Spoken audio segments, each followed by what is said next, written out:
The city was alive that night, alive in the way only a summer evening in Manhattan could be. Street lights painted gold halos on the wet pavement, taxi horns cried from somewhere far below, and the air buzzed with the mingled scents of rain and champagne. From the rooftop terrace of the Sterling Crown, the tallest hotel in Midtown, Isabella Ross stood at the glass railing, the wind teasing the silk hem of her gown. She was 6 months pregnant, her hand resting on the gentle swell of her belly. But her eyes weren't on the bump. They were locked on the glowing skyline ahead, where the first firework burst into the night, 1,000 silver sparks raining down against the inky sky. The crowd behind her murmured with delight. Men in tailored tuxedos leaned closer to women in backless dresses, champagne flutes clinked, and a string quartet played something soft and romantic. But Isabella wasn't really hearing any of it. Her mind was fixed on one image, far below, in the gold-lit ballroom of the Grand Astoria Hotel. Her ex-husband was kissing his new bride, Adrian Carter. Even from this distance, she could picture the smug curve of his mouth, the way his hand would rest just a little too tightly on Clarissa Hayes's hip, as if she were a trophy he'd won. Clarissa, the same woman who used to be his mistress while Isabella ironed his shirts and pretended not to notice the lipstick stains on his collars. She could still remember the first time she saw them together in public. It had been at last year's Winter Lights Gala. She'd walked into the ballroom wearing a timeless navy silk dress, simple, elegant, and apparently forgettable. Across the room, Adrian had been laughing with Clarissa, who wore a gold gown so tight it looked like it had been poured onto her body. Clarissa had looked over, given Isabella one slow, appraising glance, and turned back to whisper something in Adrian's ear. Seconds later, both of them had been laughing. That was Clarissa, always making sure Isabella knew her place. And now tonight, that same mistress had become the wife. They think the show is for them. The deep voice came from just behind her. She didn't have to turn to know who it was. Daniel Layton stood close enough that the warmth of his presence softened the night air. He was dressed in black. Black suit, black tie, black shirt, and yet nothing about him blended into the background. Daniel was the kind of man who owned every room he stepped into without saying a word. "They have no idea it's for you," he added, his gaze fixed on the fireworks that were just beginning to crescendo. She glanced sideways at him, catching the faintest smirk on his lips. "You planned this?" "I planned everything," Daniel said, his tone as casual as if he just ordered an extra bottle of wine. "The timing, the angle from this rooftop, even the color scheme of the fireworks." "Daniel?" she started, half incredulous, half amused. He finally looked at her then, his eyes catching the reflection of red and gold sparks overhead. "Let them have their cake and champagne in that ballroom. Up here? This is your night. Every burst of light out there is a reminder of what you've built for yourself." Isabella's fingers tightened around the stem of her champagne glass. It was a reminder, yes, but also a statement. Adrian had always hated fireworks, claiming they were a waste of money. She'd loved them, had begged him for years to take her to see the New Year's display over the harbor. He'd never bothered. And yet, when she saw the invitation to his wedding reception tonight, complete with a rooftop fireworks finale, it had felt like a punch to the gut. He was giving her dream to someone else. Only he wasn't. Not really. Because while Clarissa stood downstairs in that designer gown, holding on to Adrian as if the spotlight were oxygen, Isabella was here, higher, freer, untouchable. And she wasn't alone. She remembered the moment Daniel had called her 2 weeks ago. She'd been at home, sketching designs for the Singapore resort project they'd been working on together, when her phone lit up. "Be in Manhattan on the 17th, he'd said without preamble. "What's happening on the 17th? "A wedding you're not invited to," Daniel replied, "and a rooftop party you are invited to. Mine." She'd almost said no. Almost. The idea of being in the same building as Adrian and Clarissa made her stomach churn, but Daniel had a way of making the impossible sound inevitable. Now, as the fourth round of fireworks exploded, green spirals, blue chrysanthemums, 1,000 glittering embers, she realized she was glad she'd come. Below, she could just make out the faint sound of cheers from the ballroom terrace. The reception was in full swing. She wondered if Adrian had seen her yet. If, in some stolen moment between the toasts and the cake cutting, he'd glanced up toward the rooftop and spotted her silhouette against the exploding sky. The thought made her smile. Not a petty smile, but the kind that came from knowing you'd survived something that was meant to break you.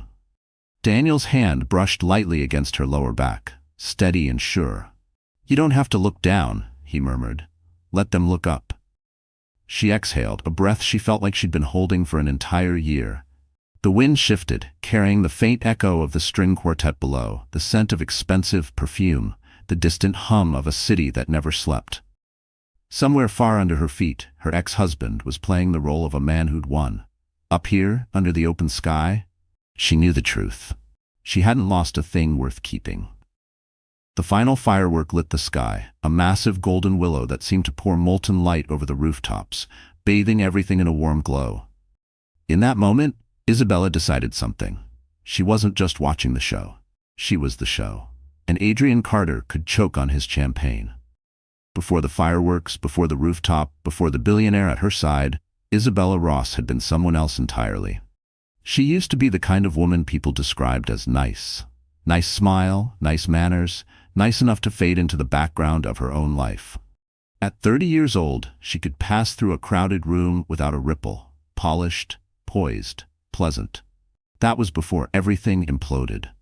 She grew up on the south side of Boston, in a narrow row house that smelled of laundry detergent and her mother's pot roast.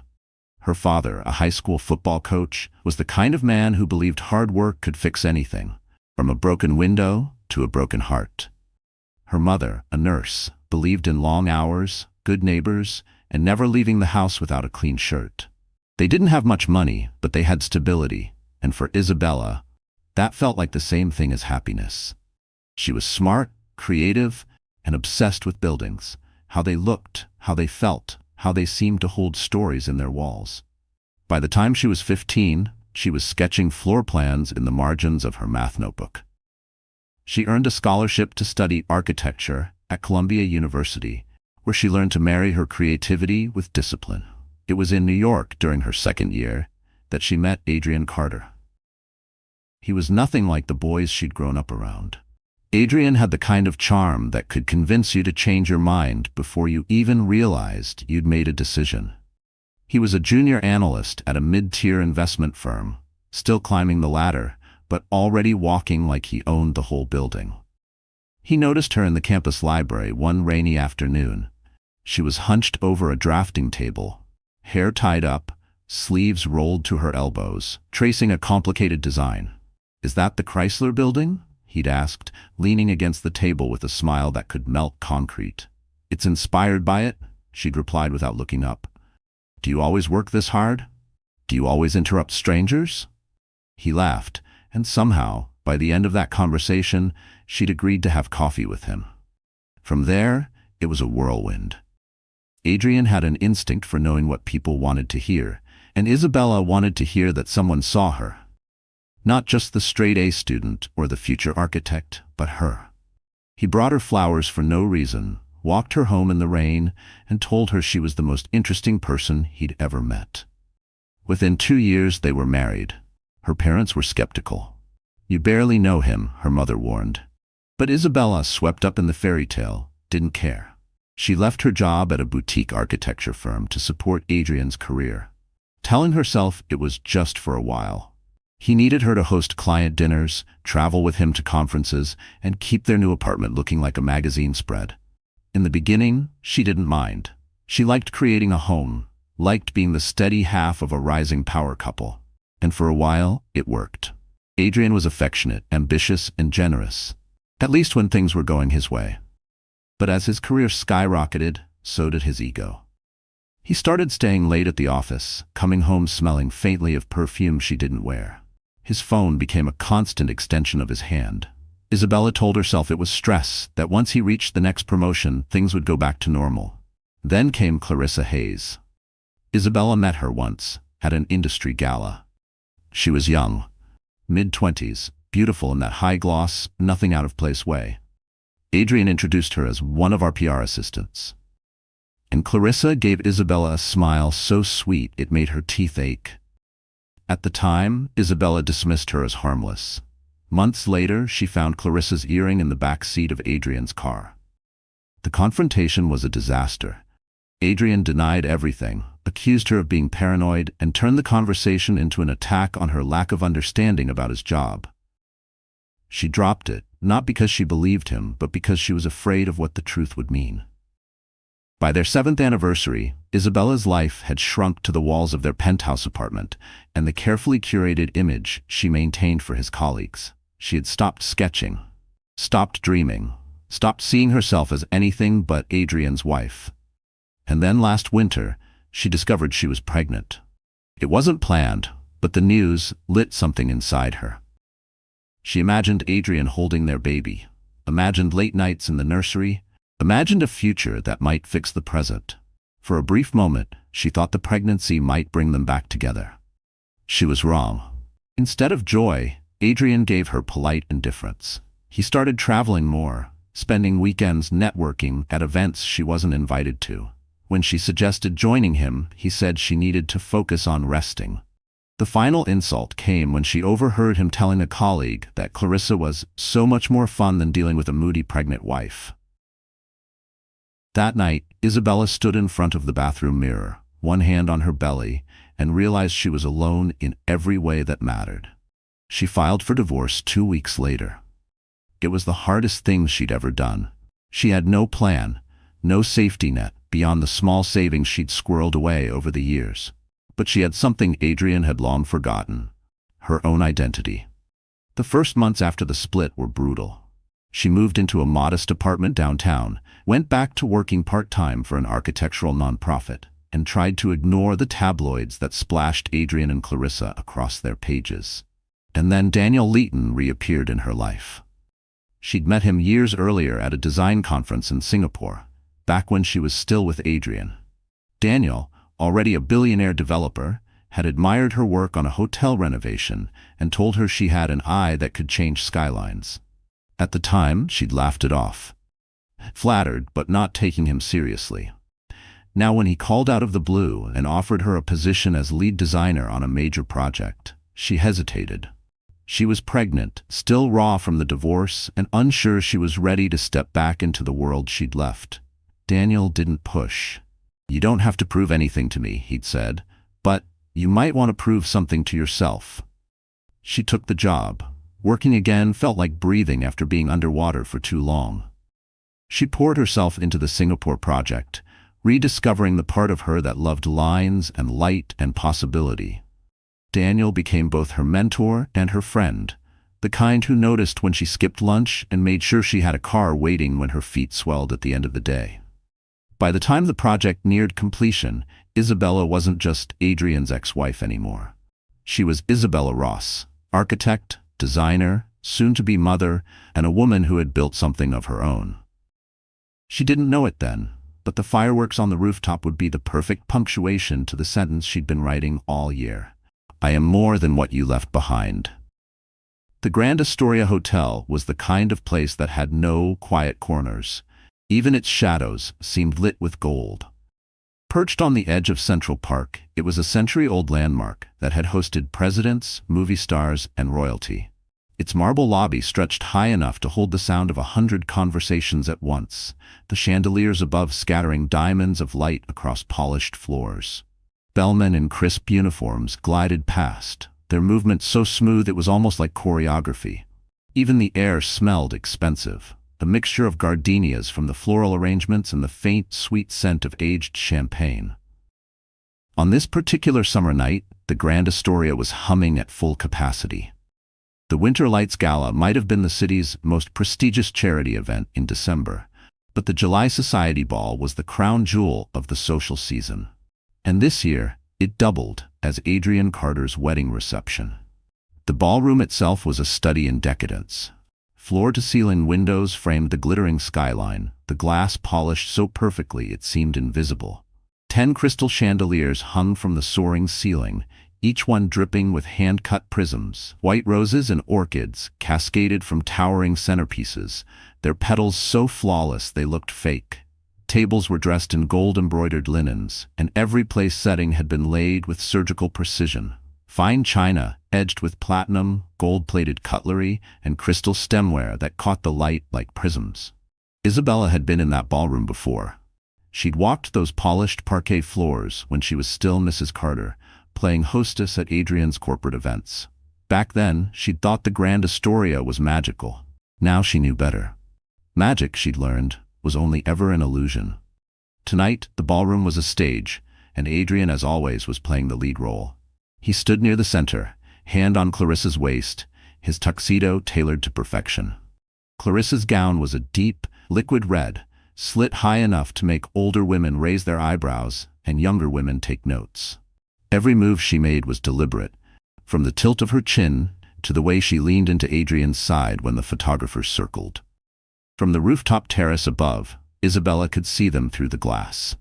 The way Adrian's smile broadened when someone of influence approached. The way Clarissa's fingers traced lazy patterns on his lapel. They were basking in the glow of their own performance, utterly certain the night belonged to them. But the rooftop, her rooftop, was another world entirely. Daniel Leighton's private celebration was in full swing, and while it didn't have the head count of the ballroom below, it outclassed it in every way that mattered. A string quartet played softly in the corner, their music blending with the faint pop of champagne corks. White drapes fluttered in the warm evening breeze, framing views of the city that made even the jaded guests pause to admire. The crowd here was smaller but sharper. Venture capitalists in understated Italian suits, gallery owners in sleek black dresses, and a smattering of celebrities who preferred conversation to camera flashes. Waiters moved silently between the guests, offering canapés that looked like miniature works of art, smoked salmon folded into rose shapes, caviar-topped blinis, and tiny bites of truffle-infused foie gras. Daniel had chosen the Sterling Crown's rooftop for a reason. The building was taller than the Grand Astoria by several floors, giving its terrace a commanding view not just of the skyline, but of the smaller rooftop below. From here, the fireworks would look like they were exploding over them. And that was the point. Isabella's silver gown shimmered under the terrace lights, catching more than one admiring glance from guests. She moved easily among them, answering questions about the Singapore resort project, listening as people spoke about architecture like it was the new art form of the decade. For the first time in a long time, she wasn't there to be someone's plus one. She was the draw.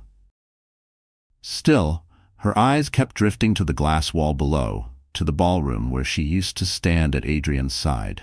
She could see the flash of cameras as the official photographer circled the happy couple. She could almost hear the clinking of glasses as someone made a toast. And somewhere in that carefully curated glow, she imagined Clarissa looking perfect and knowing it. She wondered if Clarissa had noticed the rooftop yet. Daniel noticed her glance downward and followed her gaze. "They're going to see you eventually," he said, sipping his wine. "Good," Isabella replied. He smiled. "You're not even pretending to be subtle anymore." "I stopped being subtle the day I left him." Down below, a small commotion caught her eye. Servers wheeling in a towering wedding cake, 5 tiers of white fondant and sugar roses. She designed a similar cake for her own wedding, back when she thought details like that meant something. Now she knew the cake was just another prop. The rooftop air shifted, the music softened, and Isabella realized the fireworks were about to start. Guests moved toward the glass railing, their conversations lowering to a hum of anticipation. From here, the display would appear to crown the city itself, each explosion painting the skyline in colors no architect could ever replicate. As the first spark shot into the night, Isabella felt the crowd below begin to shift. Heads tilted upward, glasses paused mid-toast. The ballroom's massive windows reflected the burst of silver light, but from the way Adrian's posture stiffened, she knew he wasn't looking at the fireworks. He was looking higher, straight at her. The terrace lights framed her like a portrait, her gown glowing, her hair swept into a loose chignon, one hand resting lightly on the curve of her stomach. Daniel stood beside her, his arm draped casually along the railing behind her. They looked, to anyone watching, like the hosts of the city's most exclusive event. For a heartbeat, the two worlds, the glittering chaos of the ballroom and the calm command of the rooftop, existed side by side. and Isabella knew which one she belonged to. The next firework exploded in red and gold, its reflection blazing in the glass between them. Down below, Clarissa turned to follow Adrian's gaze. Even at a distance, Isabella could see the faint tightening of her jaw. Daniel leaned close, his voice low enough for only her to hear. "Looks like the real show just started." And it had, because tonight wasn't just about fireworks, it was about altitude. And Isabella Ross was finally standing where she belonged, above it all. If Isabella's life had a turning point, it wasn't the divorce papers. It wasn't even the day she left the penthouse with nothing but a suitcase and the child growing inside her. The real shift happened months earlier, when she understood exactly who she was up against. Adrian Carter had always been ambitious. When they first met, that ambition had been magnetic. It made her believe he was the kind of man who could bend the world into shape if he just worked hard enough. He had a sharp mind for numbers, a quick tongue for persuasion, and a confidence that filled any room he entered. But ambition, unchecked, has a way of eating the person who carries it. By the time they'd been married 5 years, Adrian wasn't just climbing the corporate ladder. He was clawing his way to the top, and he didn't care who he stepped on to get there. His promotions came not just from performance, but from a kind of political savagery. He knew when to flatter, when to undercut, when to leak a rumor to the right person at the right time. And then there was Clarissa Hayes. If Adrian was a storm, Clarissa was the lightning bolt, bright, blinding, and destructive in ways that could burn down everything in her path. She'd started at Carter & Rowe Financial as a junior PR assistant, barely 24, with a resume padded with just enough half-truths to make her seem impressive. What she lacked in experience, she made up for in strategy. Clarissa understood people the way predators understand prey. She had a way of locking eyes with someone and making them feel like the only person in the room. She laughed just enough at the right jokes, asked questions that let men talk about themselves for hours, and always made sure to touch an elbow or straighten a tie before walking away. Those gestures were deliberate, breadcrumbs leading her targets exactly where she wanted them. When she set her sights on Adrian, it wasn't subtle. She started requesting to be assigned to his accounts. She found reasons to bump into him in the lobby before work and lingered near his office after hours. If she couldn't get his attention during the day, she made sure to show up at the same bars he and his colleagues frequented at night. Isabella noticed. Of course she noticed. You can't live with someone for years and not see the shift in their habits. The later nights, the new aftershave, the sudden interest in expensive cufflinks he never used to care about. When she brought it up, Adrian brushed her off. "She's just a kid," he'd said. "Don't be ridiculous." But Clarissa wasn't just a kid. She was calculating. And when she finally sank her claws into Adrian, she didn't just want him. She wanted his life. It wasn't enough to be the other woman. She wanted to be the only woman. That meant pushing Isabella out, but doing it in a way that made Adrian think it was his idea. She started planting seeds. Little comments about how tired Isabella looked lately, how it must be so hard for her to keep up with his career demands. She'd frame them as sympathy, but the message was always the same. You could do better. The moment Clarissa realized Isabella was pregnant, she doubled down. The pregnancy wasn't just an inconvenience, it was a threat. A child meant a lifelong tie between Adrian and Isabella, a bond that even divorce couldn't erase. Clarissa couldn't have that. She began whispering about how some women used babies to trap men, how it would be so much easier for Adrian if he didn't have to juggle fatherhood with his climb to the top. Adrian never repeated those words to Isabella, but she didn't need him to. She saw them in the way his eyes darted away when she talked about the baby's future. She heard them in the silence that followed her excitement about picking out a crib. The final proof came one night when Isabella accidentally overheard a phone call. Adrian was in his home office, the door half open, his voice low. "She's making it all about her," he was saying. "I can't deal with the mood swings, the complaints. I need someone who can keep up with me, not drag me down." A pause, then a laugh. "Yeah, you're exactly what I need." She didn't need to hear Clarissa's voice on the other end to know who it was. From that moment, Isabella stopped pretending she didn't know. She started paying attention. Not just to what they did, but to how they operated. Adrian's weakness was his ego. Clarissa's was her hunger. Together, they were dangerous, but they were also predictable. She learned that Adrian's wedding to Clarissa wasn't just about love or lust. It was a business move. Adrian's firm had recently landed a deal with a luxury lifestyle brand, and Clarissa's social media presence made her the perfect face for their joint ventures. By marrying her, Adrian was doubling his influence. Clarissa, in turn, was securing her place at the table she'd been eyeing for years. They weren't just building a marriage, they were building an empire. And like all empires, it needed an audience. That's why they'd chosen the Grand Astoria for the reception, invited half the city's power players, and scheduled the fireworks display. They wanted to be seen. They wanted the world to watch them win.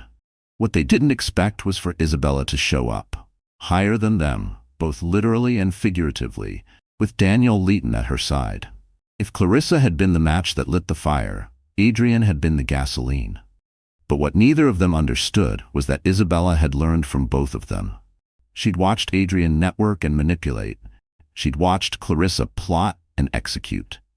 And somewhere in the rubble of her old life, she'd gathered those lessons and built something new. She didn't need to confront them in the ballroom. She didn't need to make a scene. All she had to do was let them look up. And they would. Because Adrian couldn't stand the idea of not knowing who was in the room. Clarissa couldn't bear the thought of another woman stealing her spotlight. The rooftop was bait, and they would take it. Isabella had been underestimated before. She doubted it would happen again. It started with a sound. Not loud, not dramatic, just the faint, unmistakable clink of glass on glass. Isabella heard it even above the hum of rooftop conversation. Somewhere below, in the Grand Astoria ballroom, someone was tapping a champagne flute. A toast. She didn't have to see it to picture the scene. Adrian standing tall, one arm looped around Clarissa's waist, smiling like a man who believed he had conquered the world. Clarissa leaning into him, her red gown clinging to every curve, her diamond earrings catching the light. The guests would be leaning forward, drinks in hand, hungry for the words of the golden couple. From her vantage point above, Isabella could see the top halves of the crowd through the panoramic glass. The ballroom lights burned bright enough to make the city outside fade into darkness, turning the people inside into moving silhouettes. "They're about to make their big moment," Daniel murmured beside her, his voice low but steady. She didn't answer. She couldn't. Not when the old ache was pressing at her chest. This was the kind of event she used to plan for Adrian, the kind she had poured hours into, making sure every detail was perfect. And now, she was watching it unfold without her, replaced so seamlessly it was as if she'd never existed. In the ballroom, Adrian began speaking. She couldn't hear the words, but she knew the rhythm. He was a practiced speaker, a man who could tell you he was ruining your life and make it sound like a favor. The guests laughed at the right moments, lifted their glasses when prompted. Then it happened. Clarissa turned her head just enough to follow Adrian's gaze, and that gaze was pointed upward, directly at Isabella. Even from a distance, Isabella saw the flicker of recognition in his eyes. Surprise first, then something sharper. Confusion, maybe even irritation. He hadn't expected her here. He certainly hadn't expected her looking like this, elegant, poised, a silver gown draped over her growing belly like liquid moonlight. And she wasn't alone. Daniel Leighton stood beside her, casual but commanding, the kind of man whose presence didn't need to be announced. Clarissa's smile faltered, just a hair. Her grip on Adrian's arm tightened. She said something to him, her lips barely moving, but the tension in her jaw was visible even from the rooftop. The guests noticed, first a few, then more. Heads tilted upward, curious. A murmur rolled through the ballroom like a wave hitting shore. Someone near the glass pointed toward the terrace above. Cameras, actual cameras, swiveled upward. Isabella didn't move. She didn't smile, didn't wave, didn't give them anything but her stillness.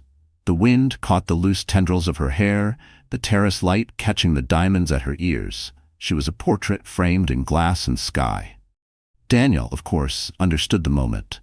He stepped slightly closer, resting his arm along the railing behind her in a gesture that could be read as protective or possessive. Either way, it would make its way into whispers before the night was over. From the ballroom, the energy shifted. The toast was over, forgotten. Waiters hovered uncertainly with bottles of champagne, unsure if they should keep pouring. The music stuttered before picking up again, but the rhythm of the night had cracked. Adrian was still talking, but fewer people were listening. Clarissa was smiling, but it was tight now, strained. It was a small fracture, barely visible unless you knew where to look. But Isabella knew, because she'd lived through the opposite, a moment when her control had cracked, when the humiliation had been hers. She thought back to that night at Le Jardin, 3 months into her pregnancy. She'd gone there alone, hoping to distract herself with her favorite risotto. Instead, she'd walked straight into Adrian and Clarissa, seated at a corner table with his parents. Clarissa had been in white silk, hair swept into a perfect chignon. Adrian hadn't even stood up. He'd just given Isabella a polite, almost bored look and said, "We're in the middle of dinner, Izzy." The laughter from their table had followed her all the way to the street. That was the night she'd sworn to herself, never again. Now, as the rooftop crowd pressed closer to the railing for the fireworks, Isabella felt the shift in her bones. The roles had reversed. She wasn't the woman standing in the shadows of someone else's moment. She was the disruption. The first firework burst overhead, a white chrysanthemum that lit the sky and reflected off the glass between them. The rooftop guests gasped, tilting their faces upward. Below, in the ballroom, people moved toward the windows, their attention torn between the display and the woman standing above it all. She let the seconds stretch. Let the world below drink in the image of her standing with Daniel, the two of them framed by fire and sky. She didn't need to say a word. The picture spoke for itself. Adrian's eyes were locked on her now, his expression unreadable from this distance. But she could imagine the thoughts racing behind it. Why was she here? Why was she with Daniel Leighton? Why did she look like that? Clarissa must have asked the same questions, because she was whispering furiously now, her smile all but gone. Whatever spell she'd cast on the ballroom was broken, and she knew it. Daniel leaned toward Isabella, just enough for his words to be for her alone. "You don't have to do anything. Just let them wonder." The second firework exploded, red and gold this time, painting the terrace in warm light. Isabella's hand rested lightly on her belly, an unconscious gesture that would be noticed, analyzed, and dissected by anyone who saw it. Pregnant, radiant, untouchable. She didn't need to watch the rest of the show. She already knew she'd made her point. Down below, the applause for the fireworks was half-hearted. Guests began drifting back to their tables, murmuring to each other. Adrian's shoulders were tight, his jaw set. Clarissa was still smiling for the cameras, but it looked brittle, like glass about to crack. On the rooftop, Isabella turned away from the railing, her heart beating steady now. Daniel caught her eye and gave the faintest nod, as if to say, "It's done." She didn't look back. In the weeks after she left the penthouse, Isabella moved like a ghost through her own life. She rented a small apartment downtown, a one-bedroom in a pre-war building with creaky floors and a view of the brick wall next door. It was nothing like the glass and steel palace she'd once called home. The crown moldings were chipped, the radiator hissed in the night, and the hallway always smelled faintly of someone else's cooking. But it was hers. No security guards at the door. No elevator ride to the 32nd floor where neighbors smiled too politely but never really looked at you. And yet, for all its freedom, the place felt unbearably empty. She'd wake in the middle of the night to the sound of her own breathing, the silence pressing in like a weight. The bed felt too big without Adrian's restless turning beside her. Even his absence had a shape, a hollow in the mattress where he used to lie, a space in the closet where his suits had hung. She tried to tell herself it was better this way, that she didn't miss him, just the routine. But grief has a way of lying to you in your own voice. The pregnancy magnified everything. The hormones made her emotions unpredictable, swinging from quiet numbness to sudden tears. A baby was supposed to be a joyful thing, but joy was hard to find when you were eating dinner alone most nights, staring at the single place setting you'd bothered to put out. Her days had no rhythm. She tried to fill them, answering a few freelance architecture consultations, running errands, folding and refolding the tiny clothes she'd bought for the baby. But there were hours when she would just sit on the couch, staring at the muted TV, unable to summon the will to move. The lowest point came on a rainy Tuesday afternoon. She'd gone to the grocery store for basics: milk, bread, prenatal vitamins. And as she was waiting in line, she heard laughter from the next aisle over. She didn't recognize the voice at first. Then she did. Clarissa? She couldn't see her, but she could hear the bright, tinkling laugh, the one she'd once heard at the company holiday party when Clarissa was just a PR assistant. The laugh was followed by Adrian's voice, low but warm in a way it hadn't been with Isabella for years. She froze. Her heart thudded in her ears. For a second, she considered leaving her cart right there and slipping out the side door. But before she could move, they rounded the corner. Adrian looked immaculate as always. Pressed shirt, expensive watch, not a hair out of place. Clarissa was wearing a cream sweater dress and a smug little smile that deepened when she spotted Isabella. "Oh, hi," Clarissa said, as if they'd bumped into each other at a casual brunch. "You look, well." Isabella's grip tightened on the cart handle. "I'm fine," she said, her voice flat. Adrian gave a small nod, almost like he was acknowledging an acquaintance rather than the woman he'd been married to for 7 years. "Hope you're taking care of yourself," he said, his tone as neutral as the weather. It was nothing. 2 sentences, over in less than a minute. But by the time they walked away, Isabella felt like she'd been shoved underwater. She left her groceries on the conveyor belt, walked straight out into the rain, and sat in her car until the windows fogged over. She cried until she could barely see, the steering wheel slick under her hands. She wasn't crying for Adrian, not really. She was crying for the version of herself that had once believed she could keep him, that her love and loyalty would be enough to compete with his hunger for something shinier. The days that followed blurred together. She stopped checking the news. She avoided the social pages. She muted mutual friends on social media so she wouldn't have to see their photos from events she used to attend. She didn't even notice the letter at first. It had been slid under her apartment door. No postage, just a heavy cream envelope with her name written in bold black ink. Inside was a note: "I hear you're too good to be forgotten. Let's talk." Signed simply, DL. It took her a full hour to realize who it was. Daniel Leighton. They hadn't spoken in years. Not since that conference in Singapore when he'd admired her hotel renovation designs. She almost didn't call. She didn't want pity. She didn't want a handout. But something about the note stuck with her. The way it implied not just recognition, but belief. When she finally dialed, Daniel answered on the second ring. "I was starting to think you wouldn't call," he said, his tone amused. "I wasn't sure you meant it," she admitted. "I don't write things I don't mean. Meet me for lunch tomorrow. And before you say no, yes, I know you're pregnant, yes, I have a driver, and yes, the food will be worth it." She almost laughed, and the sound startled her. It had been so long since she'd heard her own voice lighten. The next day, she met him at a quiet corner table in an art-filled restaurant she'd never have found on her own. He didn't waste time with small talk. "I'm building something," he said, sliding a leather portfolio across the table. "A resort in Singapore, modern, sustainable, a statement piece, and I want you to design it." She blinked. "You want me?" "I want your eye," he corrected, "and your stubbornness. You see space the way I do, full of potential. I've been following your work, even the small projects. You haven't lost it." Her throat tightened. "Daniel, I haven't worked on anything that scale in years. You're pregnant, not broken," he said simply. "If you want the job, it's yours." That night, she lay awake in her little apartment, the portfolio open on the coffee table. She traced the outlines of the proposed site, imagining what she could do with it. The thought scared her and thrilled her. For the first time in months, she felt the stirrings of something she thought she'd lost entirely: purpose. The next morning, she called Daniel. "I'll do it," she said. And just like that, the slow, gray descent she'd been living in began to shift. It wasn't a leap to the top, it wasn't fireworks, but it was a step. And in that moment, a step felt like salvation.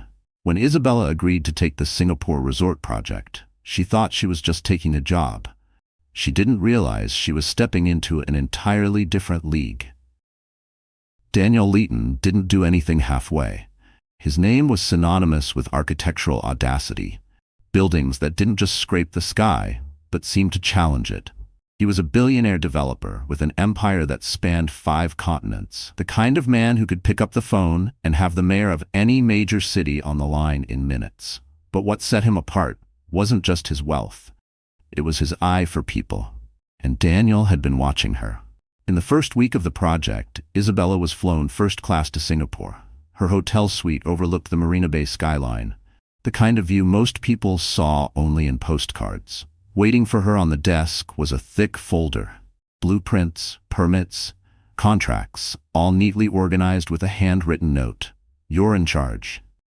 Don't disappoint me." She worked like a woman possessed.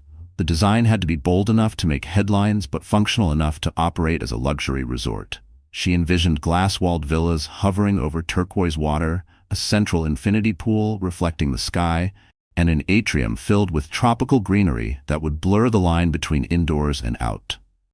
Daniel didn't hover, but he checked in often. He pushed her when she hesitated, challenged her when she played it safe.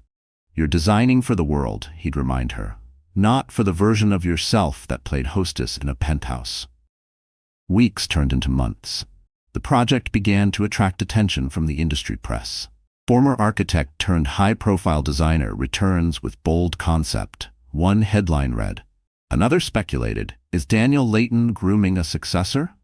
Isabella ignored the gossip. She was too busy reclaiming the part of herself that had been buried under years of being Adrian's wife. She made decisions worth millions without blinking. She negotiated with suppliers like she'd been born in a boardroom. And she realized something startling. She was good at this. Not good in a polite, competent way. Good in a way that made people take notice. By the time the resort's foundation was laid, Daniel called her into his office in New York. His headquarters was on the top floor of a tower he'd designed himself. Walls of glass, polished stone floors, art that looked like it belonged in a museum. "You've done more than I asked," he said, leaning back in his chair. "You've built something that's going to be talked about for the next decade." She smiled, unsure where he was going with this. "I want you on my executive team," he said simply. "Not just as a designer, as a partner. You'll get a percentage of the profits from Singapore and any future projects you oversee. That includes the coastal development we're breaking ground on next year." Her breath caught. "Daniel, that's what you've earned," he cut in. "Don't look surprised. I told you I don't hand out favors. I invest in people who can deliver." It hit her then. She wasn't just rebuilding her career. She was building an empire of her own. The timing was poetic. While her professional life was surging forward, Adrian and Clarissa's wedding announcements had started popping up in glossy magazines. They posed in vineyards, on yachts, at charity galas, Clarissa in increasingly extravagant gowns, Adrian always with that practiced smile. From the outside, it looked like perfection. But Isabella had learned enough about image to know perfection was almost always a mask. Then came the moment that shifted everything from personal satisfaction to something sharper. She was at a gala in Hong Kong, representing the Singapore project alongside Daniel, when she overheard a conversation at the bar. 2 American businessmen were discussing Adrian. "Word is, Carter's been having trouble closing that South Shore deal," one of them said. "His wife's been trying to help, pushing her influencer brand, but investors aren't biting." "Yeah, I heard they've got cash flow issues." The other replied, "You know who's swooping in? Layton. He's got someone new handling design. Apparently she's brilliant. Used to be married to Carter, if you can believe that." Isabella took a slow sip of her champagne, hiding her smile. The universe had a sense of humor, after all. She didn't tell Daniel about the conversation. He didn't need the gossip, and she didn't need to give Adrian more space in her head. But the knowledge lodged itself deep. She wasn't just moving on. She was rising in ways that directly intersected with Adrian's world. By the time the Singapore resort opened, an event covered by every major design publication, Isabella's name was synonymous with success. She gave interviews in tailored dresses, spoke on panels about sustainable luxury, and turned down offers from firms that once wouldn't have taken her call. And somewhere in the middle of all that, Daniel became more than a mentor. It didn't happen with grand gestures or declarations. It was in the quiet moments, when he'd bring her tea during late-night design reviews, When he'd walk her to her car and insist she text him when she got home. When he'd rest his hand lightly on her back in a crowded room. They never labeled it, but the connection was there, unspoken and undeniable. So when the invitation to Adrian and Clarissa's wedding reception arrived, likely sent out of obligation rather than sincerity, Daniel was the one who picked it up from her desk. "You're not going," she said automatically. "Of course you're going," he countered. "Not to celebrate them, to remind them you exist, and that you're not just fine, you're better." She laughed, shaking her head. "You make it sound like a chess match." "It is," he said, his eyes glinting. "And you're about to checkmate." That was how she found herself on the rooftop of the Sterling Crown the night of the wedding, in a silver gown that caught the light like water. Higher than the ballroom. Higher than the fireworks. Higher than the life she'd once thought was the peak. And the best part? Adrian still didn't know the full truth. He didn't know she was now co-owner of one of Daniel's most profitable projects. He didn't know her designs had been chosen over his firm's for the South Shore deal. He didn't know she was wealthier now, on her own, than she had been in their entire marriage. He didn't know she'd already won. The day Isabella decided to reinvent herself, she didn't start with clothes or hair or even her apartment. She started with the one thing Adrian could never touch, her mindset. She'd learned the hard way that appearance could be faked, titles could be stripped, and money could be lost. But the way she saw herself? That was hers to rebuild. Her mornings began earlier now. She woke before sunrise, making tea in her quiet kitchen while the city outside was still stretching awake. Instead of scrolling through her phone for news about Adrian or avoiding it altogether, she read trade journals, architectural case studies, and global market reports. If she was going to play in Daniel's league, she needed more than talent. She needed to know the terrain. She started treating her body like the foundation it was. Prenatal yoga classes twice a week, swimming on Sundays, long walks through Central Park where she'd let herself think about the future without flinching. The changes were slow at first, but she noticed them. Better sleep, steadier energy, a clarity she hadn't felt in years. The apartment shifted too. She replaced the mismatched thrift store couch with a sleek sectional in dove gray. A vintage drafting table took over one corner, its surface always scattered with sketches and swatches. She hung framed photographs of her past projects on the walls, not as trophies, but as reminders of what she'd built with her own hands. And then, there was the wardrobe. For months after leaving Adrian, she'd clung to safe clothes, soft sweaters, loose dresses, anything that didn't demand attention. Now she wanted the opposite. With Daniel's quiet encouragement and his assistant's impeccable connections, she rebuilt her closet from the ground up. Sharp-shouldered blazers in cream and charcoal, silk blouses in jewel tones, dresses that draped over her growing belly without hiding it, as if to say, "This is part of my power." Her hair, once an afterthought she twisted into quick buns, now fell in soft waves. A stylist taught her the kind of makeup that didn't erase her features but sharpened them. Defined brows, a sweep of bronzer, a hint of gloss. She didn't want to look like someone else. She wanted to look like herself, turned up to full volume. The change didn't go unnoticed. At industry events, people began seeking her out, not just for her connection to Daniel, but for her own opinions. Reporters who once called her Adrian Carter's ex-wife now introduced her as lead designer on the award-winning Marina Bay Resort. Investors asked for her insight on projects she wasn't even working on. A magazine profile labeled her the architect redefining luxury for the modern traveler. And with each appearance, her confidence grew. But transformation wasn't just about how she looked, or even what she achieved. It was about how she carried herself in rooms where people once overlooked her. At a charity gala in London, she found herself seated at a table with a senior partner from Carter & Rowe, the very firm Adrian had fought to climb. The partner didn't recognize her at first. He spoke casually about the Carter wedding and how Clarissa was quite the character. When Isabella finally mentioned her role in Daniel's latest coastal development, the man's fork paused midair. "You're that, Ross?" he asked, eyes widening. She smiled, a small, deliberate thing. "I am." By the end of the night, he was asking if she'd consider consulting on a project his team was struggling to secure. She didn't commit, But she let him see she was thinking about it. Because the truth was, she'd learned the most powerful position in any negotiation was the one where you could say no. Her transformation reached its peak in the weeks before Adrian's wedding. Invitations flooded her desk, gallery openings, private dinners, investment forums.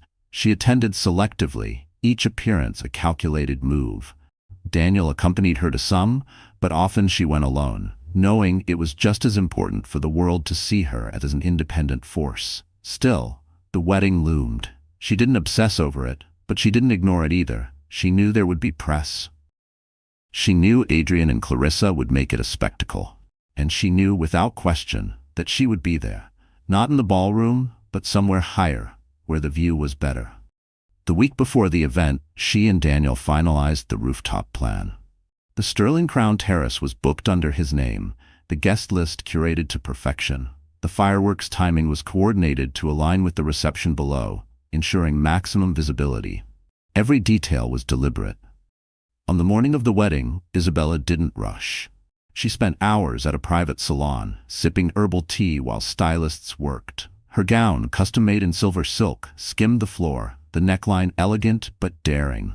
A diamond bracelet encircled her wrist, a gift from Daniel with a note tucked inside the box. "Tonight, you're the skyline."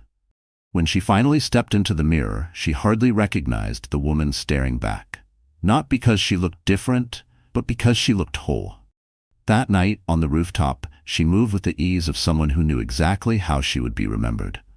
Guests greeted her warmly, photographers angled for shots, and Daniel stayed close enough to signal they were a united front. But she didn't cling to him. She didn't need to.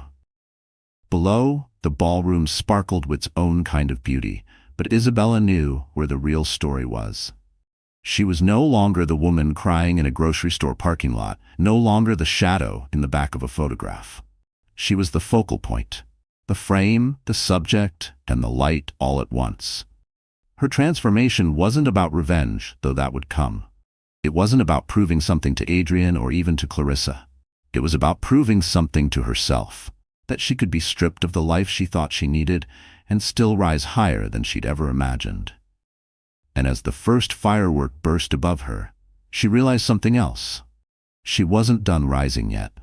The rooftop air shimmered with heat from the July evening, but Isabella felt nothing but cool, deliberate control. Every detail of the night had been planned, from the silver gown that caught every glint of terrace light to the guest list, power brokers, designalists, and investors who shaped the city's skyline. From this vantage point above the Grand Astoria ballroom, she could see everything. The guests below were tiny, moving in elegant patterns around the tables. The chandeliers glowed like captured suns, the music floated faintly upward through the glass, and at the center of it all, Adrian and Clarissa were playing their parts. But tonight, the script wasn't theirs. Daniel stood beside her, hands in his pockets, his easy stance belying the fact that every move tonight was calculated. "They've seen you," he murmured without looking down. She knew. She could feel it. The prickle of attention from the ballroom below, the subtle shifts as guests turned their heads upward. Even the photographers who were supposed to be fixed on the bride and groom had started angling their cameras toward the rooftop. The first blow wasn't verbal. It was visual. Isabella and Daniel stepped forward to the railing together, perfectly framed in the terrace's soft light. His arm rested casually along the back of her waist, his posture relaxed but protective. She stood tall, shoulders back, chin lifted just enough to say without words, "I'm not hiding." Down below, Adrian's eyes locked on her. She watched his expression change in real time. Surprise, confusion, irritation. Clarissa followed his gaze, her smile faltering the moment she saw who he was staring at. A ripple went through their crowd. Isabella could almost hear the murmurs, the whispered identifications. "Is that with Daniel Leighton?" The power of suggestion did the rest. People didn't need details. They would fill in the blanks themselves. And the blanks they filled would sting worse than the truth. The second blow was timed. As the fireworks began, the rooftop string quartet shifted seamlessly into a live feed broadcast over hidden speakers. Not just on the terrace, but through a discreet arrangement Isabella had secured earlier in the week. 30 seconds into the show, The same music began plainly through the Grand Astoria ballroom's sound system. It wasn't loud enough to disrupt, but it was unmistakable. The two worlds were connected, and everyone knew which one was higher. Daniel leaned closer, his voice just for her. "Time for the final act?" She nodded once. From the inside pocket of his suit, Daniel pulled a small envelope. Embossed in silver, it bore the Leighton Development's crest. A signal. One of his assistants, waiting by the ballroom entrance, moved exactly on cue. She approached a well-known business columnist, one who'd been covering the Carter wedding like it was royal news, and handed him the envelope with a whispered, "From the hosts upstairs." Inside was a simple press release. Leighton Developments is pleased to announce its latest coastal luxury project, with lead design by award-winning architect Isabella Ross. The project, projected to generate record-breaking revenue, recently secured the South Shore development contract, previously pursued unsuccessfully by Carter and Rowe Financial. It was a direct hit. Within minutes, phones began buzzing around the ballroom. Guests looked from their screens to the rooftop and back again. Adrian's jaw tightened. Clarissa's knuckles whitened around her champagne flute. The fireworks painted the sky in bursts of gold and crimson, but the real spectacle was the shift in atmosphere below. The reception had been about Adrian and Clarissa's union, their image, their power. Now that spotlight was splitting, bleeding upward to the terrace where Isabella stood untouchable. Daniel, ever the tactician, gave the crowd one last image to remember. He turned to Isabella, said something that made her smile. Not a small, polite smile, but a full, radiant one, and then clinked his glass gently against hers. Cameras flashed from both levels. It was over in minutes, but the damage would last far longer. By the time dessert was served downstairs, the gossip had crystallized into a narrative. Adrian Carter's ex-wife had risen higher, partnered with a billionaire, and beaten him to a coveted deal, all while expecting a child and looking like she just stepped out of a magazine spread. On the rooftop, Isabella didn't gloat. She didn't even glance down again. She mingled with her guests, took photographs, laughed genuinely at conversations. Her revenge wasn't in confrontation. It was in the contrast. And she knew, without needing to see it, that Adrian and Clarissa were stewing in the knowledge that she hadn't just survived without them. She'd surpassed them. Daniel caught her eye from across the terrace, lifting his glass slightly in a silent toast. She returned it, feeling something deeper than satisfaction. It wasn't just victory, it was reclamation. The night wound down slowly, the last fireworks fading into trails of smoke over the skyline. Guests lingered, reluctant to leave the height, the view, the energy. When the final group departed, Isabella and Daniel remained at the railing for a moment longer. "You didn't just make a statement tonight," Daniel said, watching the city lights flicker. "You changed the game." She exhaled, a long, steady breath. "Feels like I finally stopped playing theirs." The city was quieter now. The fireworks had burned out, the rooftop guests had gone home, and the Grand Astoria ballroom below was nothing but the faint glow of chandeliers through darkened glass. Isabella stood at the edge of the terrace, her hands resting lightly on the railing, the night breeze carrying the faint scent of orchids from the reception flowers below. It was strange, she thought, how quickly noise faded, how the voices that once seemed deafening could dissolve into nothing if you climbed high enough. Daniel had already left for a call overseas, but not before pressing a light kiss to her temple and telling her, "Don't forget to enjoy this, you earned it." She had smiled at that, not because of the words, but because for the first time in years, she believed them. She looked out over the skyline, tracing the lights of the bridges, the glimmer of water far below, the faint hum of the city that never truly slept. Somewhere out there, Adrian and Clarissa were beginning their married life, wrapped in the illusion they'd built. And somewhere even closer, people were already telling the story of the rooftop woman in the silver gown, the one who had risen higher than anyone expected. But Isabella knew the truth. The real victory wasn't in being seen by them. It was in no longer needing them to see her at all. The path here had been brutal. She had been humiliated, underestimated, pushed out of the life she built. She had cried in parking lots, stared at walls, felt the crushing weight of being alone. She had doubted herself more than once. But every day she'd gotten back up, Even if getting up sometimes just meant putting on shoes and stepping outside. People liked to talk about strength like it was a roar. But Isabella had learned it was often a whisper. The quiet choice to keep moving forward when no one was watching. The stubborn refusal to let someone else's version of you be the final one. And that was what she wanted other women to know. If anyone had told her a year ago that she would be here, standing in a gown worth more than her old car, a partner in a billion-dollar company, designing projects that would shape skylines, she would have laughed. She didn't feel extraordinary. She still didn't, not in the way people romanticized. She felt rebuilt.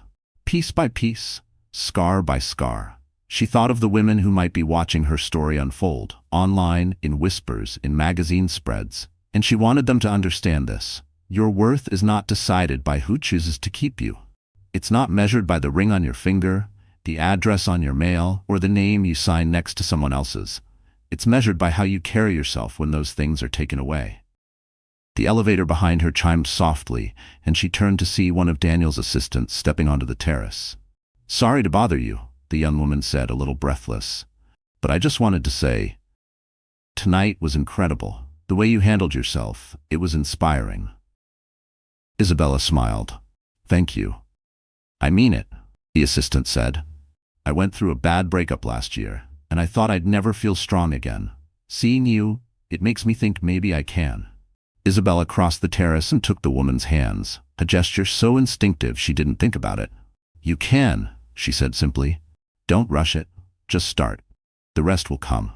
The woman left a few moments later, and Isabella stood alone again, but she didn't feel alone. She felt connected to every woman who'd been knocked down and found a way to stand again. She took one last look at the city before heading inside. Her driver was waiting, and the night air carried a slight chill now, reminding her that summer wouldn't last forever. But that was fine. Seasons changed. People did too. As she slid into the back seat, her phone buzzed.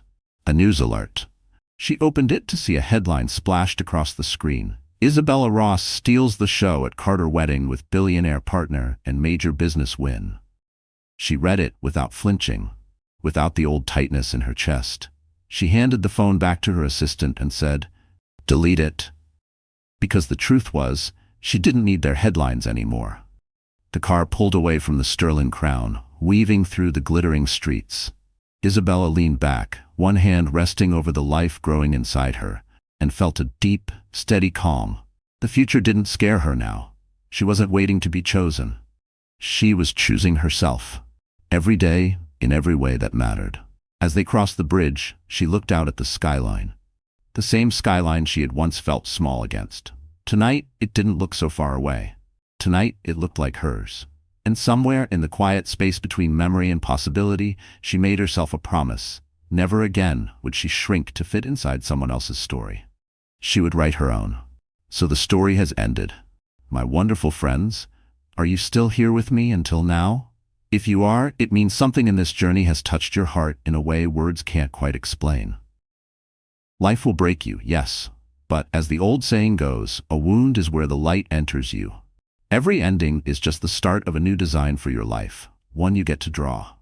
If this story gave you even a spark of courage, drop a comment to tell me what part stayed with you. Share it so another heart might heal, and hit subscribe so we can keep walking through these storms together and rising higher.